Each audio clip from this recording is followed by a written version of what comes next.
Good morning, gardeners. I am out in the greenhouse right now just checking out what I've got going on here. And right now I've got these mini stuffing peppers that are looking fantastic. I can't wait to see a lot of them growing.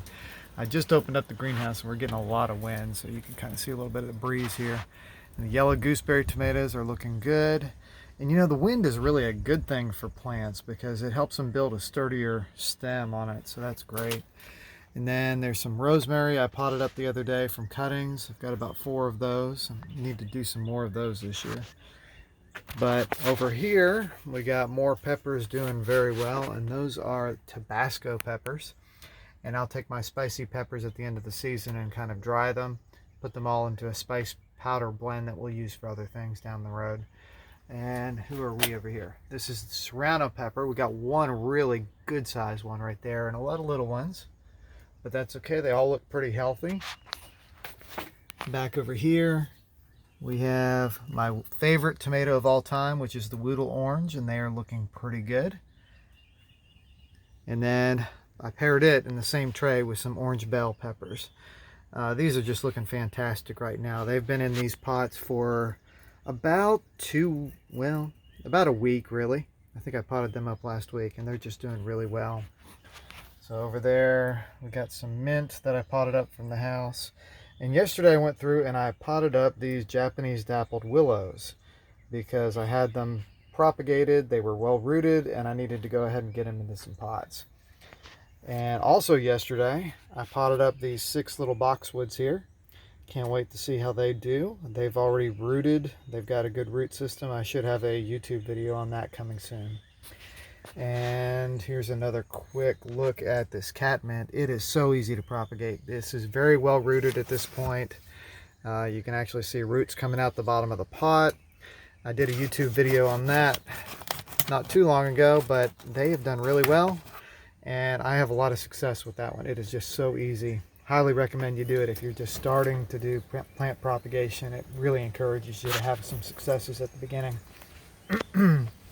There's some forsythia cuttings that I think will probably be rooted here before too long. And then I've got some potted up phlox that I just had for a little while.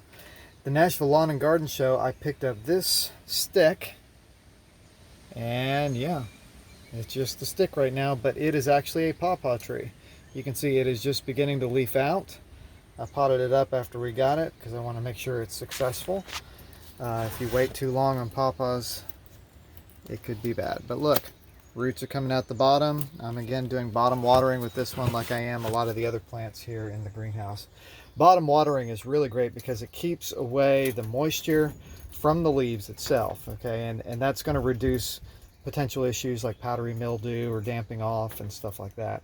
It forces the plant's roots to dig down deeper into the pot and soak up what's down in the bottom there. See, I'll just take a peek at this little one. Nothing coming here yet, but a lot of times these roots will pop right out of the bottom of the pot as it grows up. Here's a good example of that. This is that Serrano pepper that's doing really well. These are made of coconut core pots, and they just do fantastic in this way. They last actually a couple years, these pots do, in the ground, but they eventually break down. I've had it where I've planted these vegetables in the garden, and then 2 years later I still have some of that pot remaining. At that point I usually just take it out, throw it in the compost bin, or let the birds use it for nesting material. So anyway, that's this morning's update from the greenhouse. Oh, there was one other thing I wanted to show you here, and this is a plum tree. It had some good roots on it, so I went ahead and I potted it up in here in the greenhouse. I'm going to grow that on until it pretty much fills up that pot. And then after it's filled up the pot, I'll feel more comfortable with planting it outdoors in a permanent location. So anyway, that's what we got here from the greenhouse. Thanks for watching this short video on this update. I'm Dave with Growing the Home Garden.